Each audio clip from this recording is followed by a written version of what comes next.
Hey, welcome back for another episode of the Speak Life podcast. This week I've got Derrick Lewright on. He's a pastor at Berean Baptist Church here in Bolivar, and we're going to be talking through expectations, how to handle, other people's expectations, your own expectations as pastor, and then also thinking through just the isolationism that can come along with pastoring. Welcome back to the Speak Life podcast.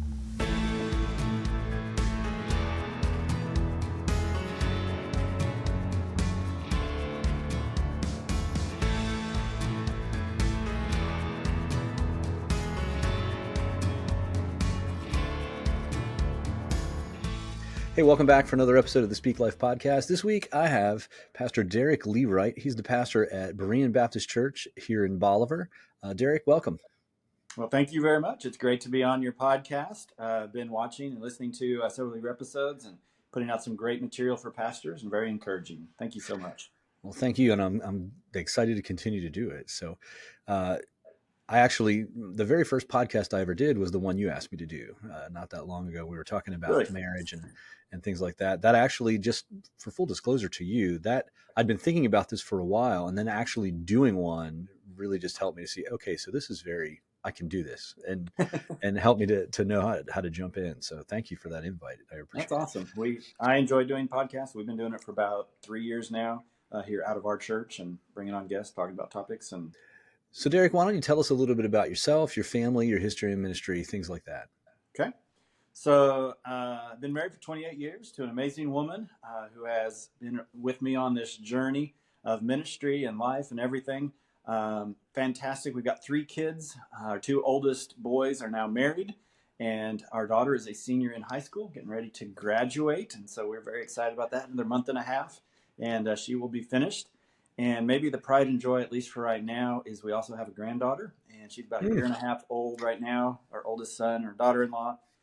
So man, that's great. So family side of life is just fantastic. I'm loving what the Lord is doing and how He's worked in our lives. What great blessings.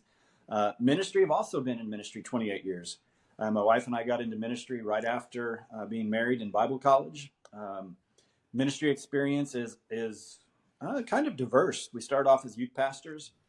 We did that for 3 years. Immediately after graduating from Baptist Bible College, we served a 2-year missionary internship, and we worked there in a church in East Texas, a great church that was really growing. Got to experience all sorts of different things of how to manage ministries, of how to kind of just look at things from a different perspective. Great outreach, discipleship. So we did that for 2 years, and then we hit the mission field. We were missionaries, country of Poland, for 12 years. And now for the last just over a decade, so we're just over the last 10 years, we've been right here in Bolivar, Missouri, where I pastor Berean Baptist Church. So, man, it's been a great ride. A lot of different experiences there.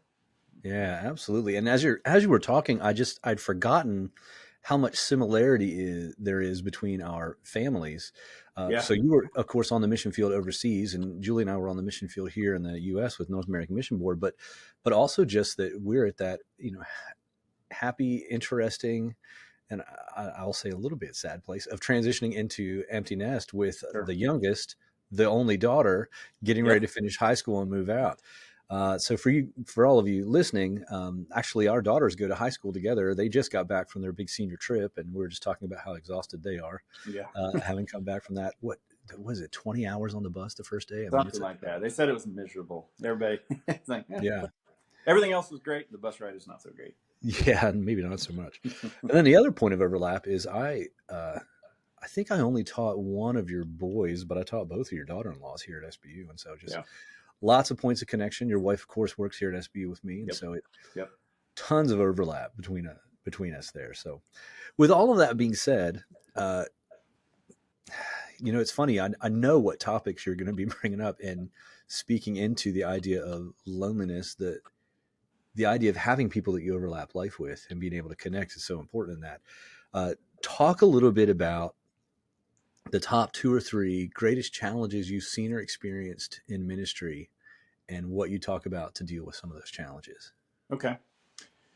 Well, at each phase of ministry that we've been in, so youth pastoring, so working with teenagers, and then working in just a ministry context, trying to deal with all sorts of different people as an intern, and then going to the mission field and then pastoring for the first time.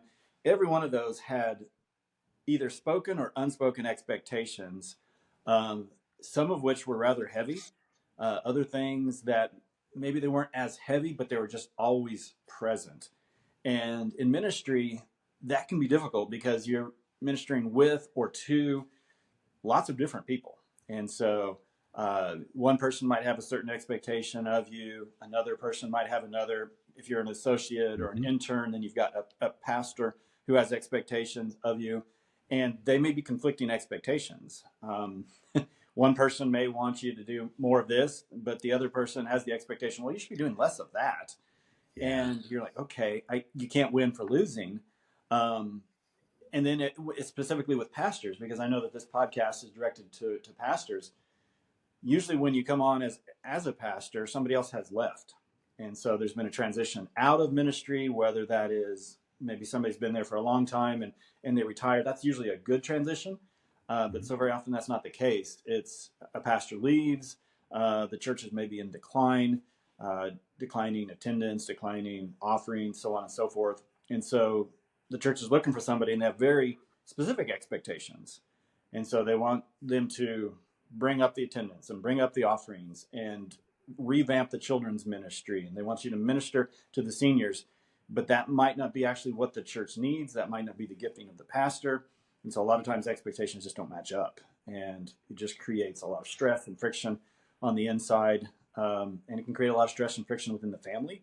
Um, Yeah. Maybe there's expectations on the pastor's wife because, hey, the pastor's wife has to play the piano and she needs to lead children's ministry and women's ministry. She absolutely has to head up, Yeah. regardless of whether or not she's spiritually gifted in those areas, regardless of any of that. And so I've seen it. We've been a part of it. I've had other pastors come to me and say, how do you deal with some of these expectations? And so I know that it is something that's probably going to be pertinent to each one of our listeners, each one of those that are watching this podcast.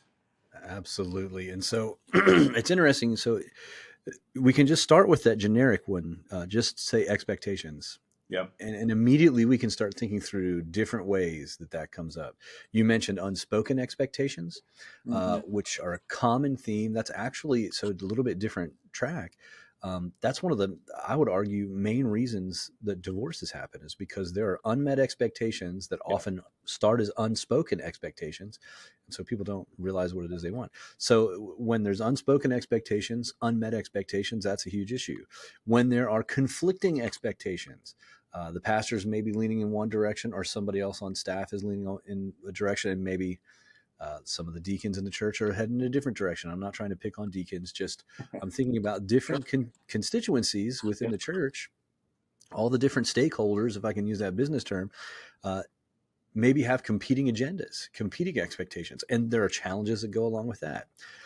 You mentioned in there the idea of what are the expectations that go along with the pastor's wife, and that is a whole that's a whole different animal, right? Yeah. There's actually a group out there who is specifically right now they are specifically doing in-depth study on trying to go through and identify formally what this unwritten job description is for pastors' wives, Mm-hmm. because we Mm-hmm. anybody who's in ministry, we all know it exists. Yeah. We all know that there's, and it goes back again to unspoken expectations. There's this idea of what the pastor's wife is expected to do that's never fully fleshed out, and it causes significant stress. And that's one of the results of expectations is how it impacts the family. So, uh, yeah, this is a huge topic that I think, again, it shows up across the board in ministry, and it's going to show up over and over again. Which ones do you see as the most challenging? Because I mean, for me, I would lean more into the unspoken expectations. What do you see as the most challenging in this? Yeah, I definitely would say that the unspoken are the most difficult. If you have an expectation that's spoken, somebody says, hey, more of this, more of that, you can evaluate and you can put things on a chart. Say, okay, I know this is out there, and you can determine, okay, what's most efficient, what's most effective, what's most God honoring, hopefully, what is going to be best for our church in this situation.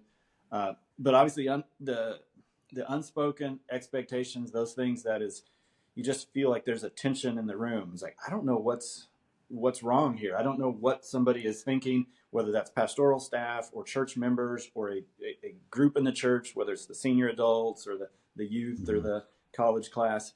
And you just, every time you're around that individual or that group, you just know that there's friction, but it's not being spoken. You're trying to flesh that out, and who knows where your mind's going to take you. You think, well, it must be this, when it might not be that at all. And you keep battling back and forth, wondering. And if we don't step up and say, okay, approach that individual, I feel that there's something, or that group of people, I feel that there's something that is bothering you, or maybe something that you need to address. Is there something that I can pray with you about? Is there something that we should address? Is there something that is causing any type of friction? And hopefully that might bring some of those unmet expectations, those unspoken things to light, and then you can deal with them better, because I'm right in line with you. It's the unspoken ones that are the most dangerous. Yeah. So it seems like we have to find healthy pathways to allow the unspoken to become spoken, Yes. right? To allow the unknowns to become known. Mm-hmm. So what, if anything, have you seen work well in those areas?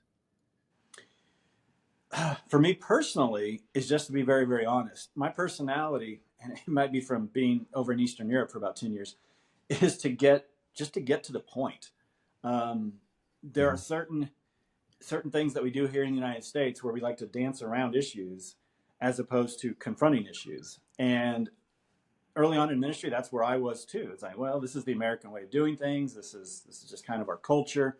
We're not going to be blunt. We don't want to hurt anybody's feelings. We don't want to just come out and say it. But after being in Eastern Europe for over 10 years, it's like, okay, this is a whole different way that they will just tell you what they're thinking, and bring it to light. I got to where I loved that aspect of our Polish culture that we were ministering to. Came back to the United States and was probably a little too blunt on certain things, a little too direct, in fact, Yeah. on certain aspects of ministry. But it did help that if I sense something, if the Holy Spirit's saying, hey, there's something that's not right here in this relationship, in this ministry perspective, to just say, hey, I want to be real honest with you. I respect you. And I feel like there's something here. And then just get really right to the point. Just be very honest instead of dancing around the issue. And to me, that has worked almost every time, as far as to open up dialogue and to get to a point where we can now do something constructive instead of just the underlying currents that are hindering ministry, that are hindering relationship. Yeah. So I'm hearing a couple things in there. One, I'm hearing there has to be a sensitivity, and I'm going to say this is a two-sided sensitivity. One, sensitivity to what the Holy Spirit's doing in your church body, right, Sure. and to where He's wanting to move. The second is just some good basic discernment, which we can think of discernment as a spiritual gift in some ways. We can think of discernment also as something we can grow in our ability to do just by being intentional about paying attention to what's going on around us and paying attention to the cues some people are giving us about whether things are okay or whether things are maybe not okay. Yeah. Uh, we've got those things going on, but then there's also an entire, like a whole vein here of just being able to do communication well, Sure. to be able to, and that's both sides of it. We've got to do the listening side of things well, paying attention to, I mean, you can't discern well if you're not paying attention to what's going on around you. And so to be able to listen well, but also then to be able to communicate well. And you're getting at the heart of that communicating directly, there's an issue here, and we need to deal with this. One of the things that I've been doing lately, and when I say lately, so I was just listening to it probably about 10 minutes before we started recording, Derek. Very lately. Yeah, very, very recently. So I've mentioned on here before, there's a guy, I've been listening to a lot of his books. It's a guy named Patrick Lencioni. And I was just listening to one, which sounds risque, but it's not. It's called Getting Naked. It's talking about vulnerability, the Yeah. idea of willing to be transparent, being vulnerable where we need to be vulnerable. And it occurs to me that some of this is wrapped up in it, because a big chunk of what he talks about is the need to get in and ask good questions. You have to have a knowledge base that you're starting from, but you also have to go into it with a willingness to know I don't have all the answers. And I've been thinking through and weighing out two sides of it. How does this tie into, my world in terms of education and university and things like that, and the way I relate with my faculty and students and stuff. But I've also been thinking a lot about ministry. Yeah. How does this relate in the idea of, like what we were talking about earlier, that maybe there are some unspoken expectations, some desires to see things happen in the church, maybe some things that God has laid on somebody's heart, but that somebody is not in a leadership position, Mm-hmm. but they're maybe getting frustrated when nothing's happening in this area that they see as important. Yeah. And so being able to give them voice matters. Yeah. Because you might be learning something. You might have a blind spot there. And to hear that, and I've seen that as well, that in those moments when maybe there's frustration because you're not sure what's going on, well, God's working in somebody else's life to bring to light something that you're not even seeing. And it's like, wow, there is great value in that. Like you're saying, to be led and to ask those questions, to maybe open up that avenue for discourse. Yeah. So I guess I'm trying to think my way through to what extent does a willingness to deal with some of these expectations, and really part of what we're talking about here is expectations that others have about what the church should be doing that are different from the pastor's expectations. Sure. Others that other people's expectations about specifically what the pastor should be doing. So not just the church, but what the pastor should be doing that are maybe different from the pastor's expectations, or that just the pastor is not aware of. To really listen to some of those things, I'm trying to think through how thoroughly is humility involved. Mm-hmm. Well, it's got to be huge, because you think of, okay, what are some of the things that pastors are going to struggle with? I think some of the areas are going to be pride, which is your opposite of humility, because he's called to lead. He's in a position where people are looking up to him for an example. That's just setting yourself up for pride if you're not careful, if you're not in that position of constantly recognizing the need for humility. So, yeah, I think that's going to be a huge one. So maybe help me think through what are the things the pastor could ask himself, the pastor could be reflecting on, to get an honest view of self in terms of, am I being more prideful than I ought to be? Like I'm trying to think that through. What do you think? Wow, to evaluate that aspect of pride. Yeah. Man, I know that for me personally, this has been a conversation that I usually have with my wife. And because I have opened up to say, hey, I know that I have an issue with pride. And that's been long, long ago, early on in ministry, of saying that there is a potential here and there is a tendency to gravitate toward that I don't want, that I don't like, that I recognize is something that God doesn't want in me, but I need your help. And so I've many times enlisted her and talked to her about that, and just kind of allowed her to be a check for me to see if there's an attitude maybe that's being displayed, if there's statements maybe that I'm making about ministry, or perhaps a group or something, maybe expectations that are put, and then maybe I'm belittling or not thinking through things, and say, hey, maybe that's something you need to evaluate. And my wife has been great to do that, because I simply asked her and identified that this can be an area, it has been, help me to overcome this, help me to work through this. And if it pops up, point it out in my life. So to me, that was critical. So having somebody that you can trust, that knows you, that you can lean into for some accountability really in that area. Yep. And for any pastor who's listening who is married, your wife is usually a great person for that. I know I've experienced some of the same thing with my wife, being able to balance me out in those places. But for somebody who's not, I mean, there are still people in their lives, if you're willing to let somebody close enough, which, by the way, that's a whole separate topic. Yeah. That's another area where it can be a pride issue if you're not willing to let somebody see those places where maybe you struggle a little bit, not willing to ask those questions. That's probably an indicator that there is some pride in play. Which goes back to the whole vulnerability, being willing to be transparent, being willing to say, okay, so I had one thought on how the children's ministry should go, but I'm hearing what you're saying, and I think you're right. I think you're the one that God's given you a better vision for this than me, and we need to go with what you're doing. You can't be prideful and say that at the same time. Nope. But sometimes that's exactly what needs to be said. That's why we have the amazing gift of the church being described as this body that has so many different parts, that are unique giftings and ministries. And as the pastor, we've got to see that. We've got to live that out and say, hey, I'm not the foot, the hand, the toes, the legs. I'm not all of those things. There's so many other people that are involved in this, and to have the humility to say, no, we're in this together, and to actually live that out and not just say it from the pulpit or say it in a group setting. No, let's live this. Yeah. Yeah, it makes me think of that Casting Crown song. The lyric is not because I am the body; it's because we are the We are the body, body. right? Yeah, yeah, true. So we're not supposed to be doing all of it. We can't. Yeah. We can't do that perfectly.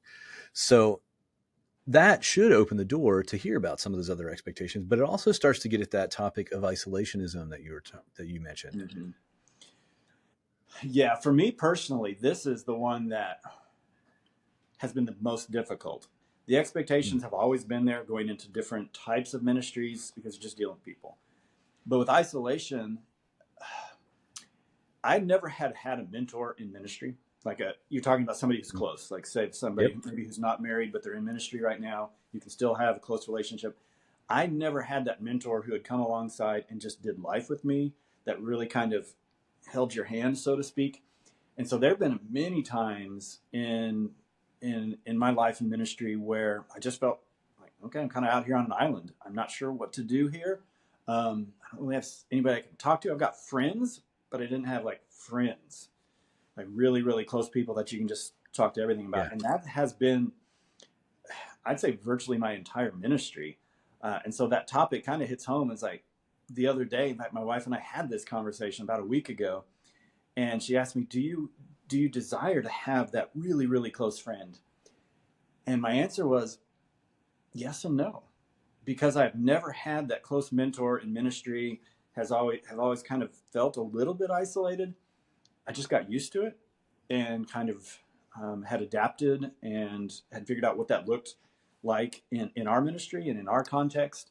Yeah. But then I look at it and say, man, it would be nice, but I haven't had it for nearly 30 years. And so do I need it? I don't know that I need it. It'd be nice to have. And so going Yeah. back and forth. But for me, what I then looked at is like, okay, maybe I don't need it as much as maybe somebody else does, but maybe the Lord can use me to come alongside and be that friend, be that mentor to some others. And once I had that heart change of, I don't know, I'm just kind of bummed that I don't have that.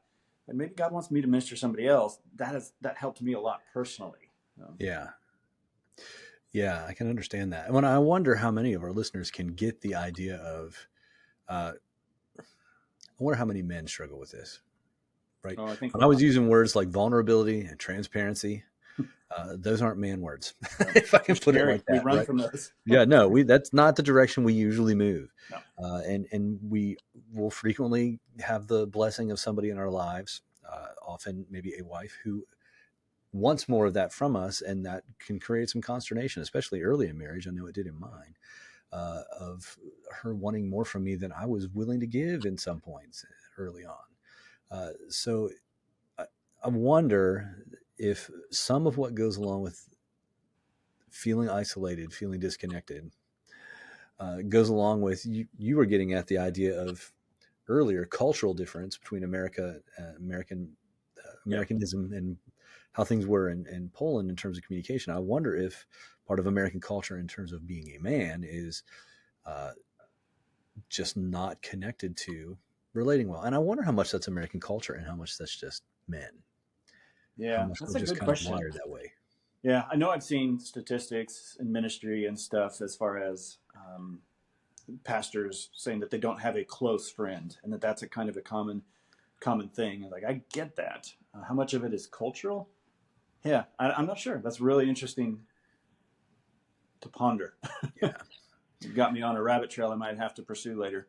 Yeah. Well, yeah, it's one of those things, and here's the interesting part about that too. Well, one interesting part about that, it's not the kind of thing that somebody really wanted to research that they're likely to be able to get published right now. Because Mm-hmm. if somebody, I'm thinking from my world, my background in psychology, if somebody's really wanting to study those kinds of gender differences, as are there innate gender differences between being a male and being a female, there are a whole bunch of people out there who don't want to hear it Yeah. Yeah. in that They want world. distinction. Uh, Mm-hmm. they don't want to hear those kinds of distinctions, and so uh, it creates challenge in trying to better understand something that is really there in Mm-hmm. a lot of Mm-hmm. ways. So what part of what is wrapped up in all of this, no matter how we spin it, no matter where the cause is coming from, part of what's wrapped up in this is when it comes to either finding a mentor or being a mentor, whether when it comes to connecting well with others and building some of those friendships that are necessary, it's going to take intention. Yeah. It's not the kind of thing that's likely to just happen by accident for any of us. Yeah.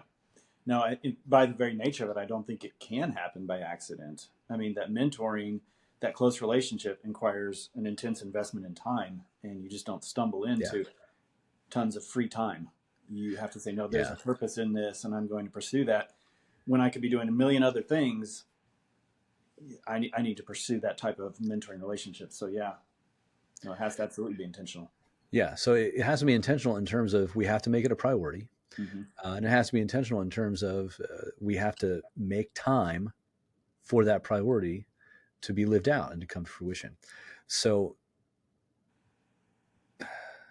goodness gracious, that that's going to be a challenge for somebody. I'm thinking about, Yeah. the pastor who is, well, frankly, Derek, much like in a situation where, like at your church, you have a church that is, here in town, you've got, what, do you have two staff members, yourself and a youth guy?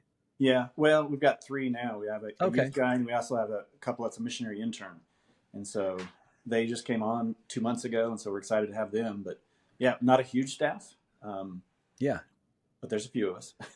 Yeah. So not a huge staff, but so there is a bunch of responsibility that goes on with it when you have smaller staff to keep the entire church up and running. Yep. And so how do you carve out time for, I've got this ministry that needs to happen. I've got this ministry that needs to happen. I also need to make time for a friend. Yeah.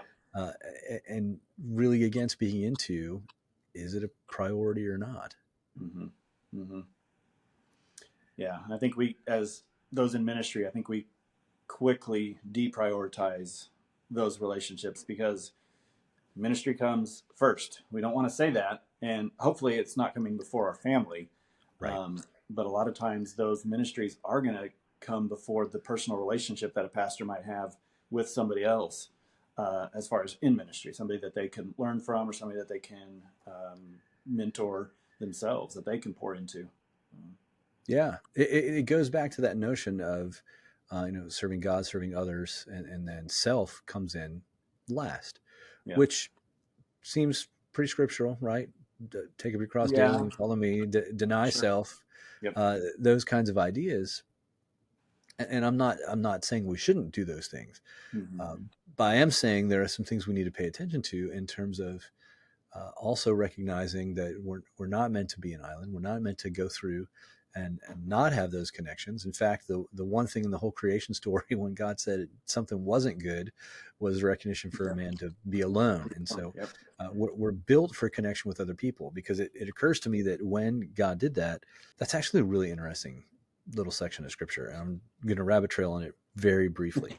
The idea that when God created, he created Adam, God said it's not good for man to be alone. But before we get to the place where Adam is put into a deep sleep, we have all the animals walking in front of Adam and Adam naming all of them. And I strongly believe that the reason that was done is for Adam to be able to recognize for himself what God already saw. You're alone, and it's not good for you to be alone. And it occurs to me that we don't have a verse in there, like when God's speaking to Paul, where he says, okay, now Adam, now that you know you're alone, you need to know that my grace is sufficient for you. Mm-hmm. No, he created human connection and human relationship. And so the idea that we're really not meant to be, we're not designed to function alone, that we're supposed to have connection with others. And that serves a valuable purpose, that's part of what it is to be created in God's image, which should elevate that priority, not in a selfish way, in a this is how you design me to function kind of way. Mm-hmm. But we so often don't do it. Yeah, and I think even looking at, I mean, you're going back to the Old Testament right from the beginning, but if we look, just take a precursory look at the book of Acts, and we have your main figures. Okay, you've got Paul, you got Peter in there in the beginning, but look at all these other men that came alongside and were either traveling with Paul or partners with Paul, or later we hear about them in some of the letters he's writing. My beloved friend, my brother in Christ, in the faith. All sorts of different people were traveling and ministering with him, to him. Yeah.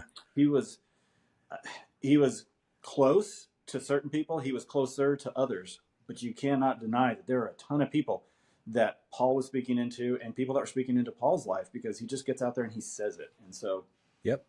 yeah, I And think it's modeled quite well for us. We need to maybe heed the things that we know, the things that we're teaching, and actually live them out in our own lives. so, again, coming back to two big topics, dealing with expectations and how to handle when expectations are different between groups, and then the isolationism that can come in. Uh, what are any final thoughts you'd have to say into those couple of topics?